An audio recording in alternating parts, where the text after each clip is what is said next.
রাজধানীর কারওয়ান বাজারের ক্রিসেন্ট মার্কেটে প্রায় সব পাইকারি ও খুচরা দোকানে চালে ভরপুর। তবে দাম বাড়ায় শুক্রবারের বাজারেও চালের ক্রেতা কম।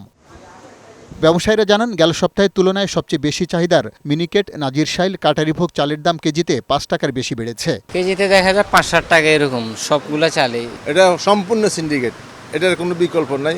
এই সিন্ডিকেট ভাঙতে হবে, সরকার যাইতে হবে সিন্ডিকেটে, আমাদের এখানে এসে লাভ নেই। কারওয়ান বাজারের মশলার বাজার ঘুরে জানা যায়, গত কয়েক বছরের তুলনায় বিভিন্ন ধরনের মশলার দাম এখন অনেক বেশি। এলাচ প্রতি কেজি এখন প্রায় ৬,০০০ টাকা। দারুচিনি, গোলমরিচ, কিচমিচ সহ শাহী মশলাগুলোর দাম বেড়েই চলেছে। এলাচের দাম বেশি।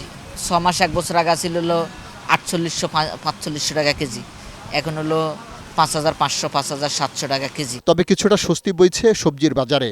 জানা গেছে, প্রায় সব ধরনের সবজির দাম গেল সপ্তাহের তুলনায় কমেছে। ৫০ থেকে ৬০ টাকা কেজি দরে পাওয়া যাচ্ছে বিভিন্ন সবজি। প্রত্যেকটা তরকারি ৬০ টাকা ৫০ টাকার ভিতর পাওয়া যাইতেছে। যেরকম পেঁপে ৪০ টাকা, বেগুন ৭০ টাকা, লাম্বাটা ৫০ টাকা ৬০ টাকা, চিচিঙ্গা ৬০ টাকা, দুন্দুল ৭০ টাকা কেজি, কচুরমুখী ৫০, আপনার ভেন্ডি ৫০, পটল ৫০, ঝিঙ্গা ৭০, শসা ৬০ টাকা কেজি, করলা ৮০ টাকা কেজি, লতি ৫০ টাকা কেজি। গত সপ্তাহ থেকে কিছু রকমছে, এই সপ্তাহে মনে হইতেছে আমার কাছে আর কি। তারপর আমাদের জন্য কষ্ট, কারণ আমরা তো মধ্যবিত্ত লোক। বাজারের অবস্থা ভালো না হয়েছে, যখন আপনারা একটু রিপোর্ট করেন তখন দুই একবার একটু যারা দায়িত্বে আছে আইসা চলে যায়, তারপর সাবেক হুকুম বহাল। পেঁয়াজের বাজার স্থিতিশীল, গেল সপ্তাহের তুলনায় দাম বাড়েনি। অন্যদিকে মধ্যপ্রাচ্যের অস্থিরতা কমে যাওয়ায় খোলা তেলের দাম কিছুটা কমেছে।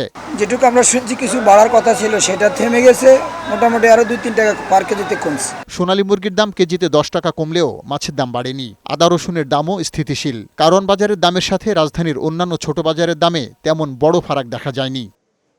পার্থ রহমান, বৈশাখী সংবাদ, ঢাকা।